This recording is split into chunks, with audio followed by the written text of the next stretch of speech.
अजब दुनिया के गजब रीत बा, दहेज के लालच में बिराना पीड़ित बा।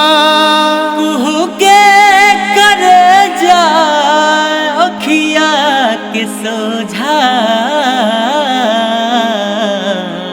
जे किस्मत के बरियार ओकरे जीत बा।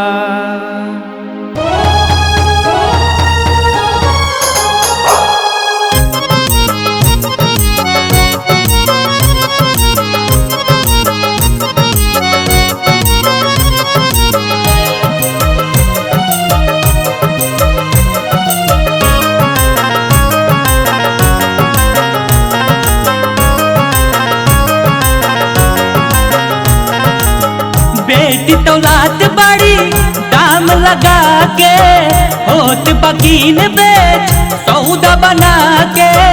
बेटी तौलात बड़ी दाम लगा के, होत बकीन बेच सौदा बना के। फैलल बाई जहर गाँव शहर में, जुल्म दहेज सतावे घर घर में, जुल्म दहेज सतावे घर घर में।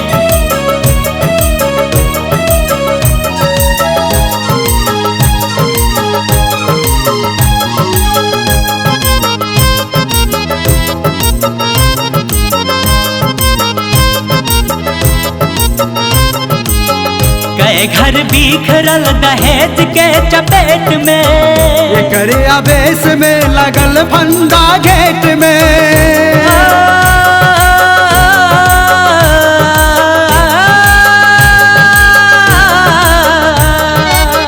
जन्म जन्म के रिश्ता बन गइल खिसा, पापी दुश्मन हपले बा समाज के हिस्सा।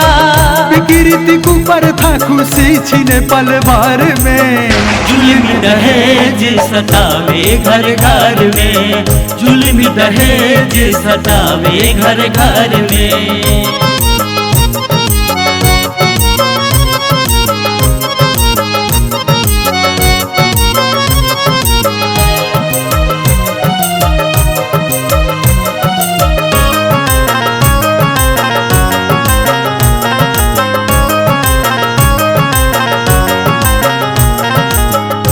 कर करन ते बिटिया भइल बड़ी बोझ हो, लोग लालच वाला खाल नोच नोच हो।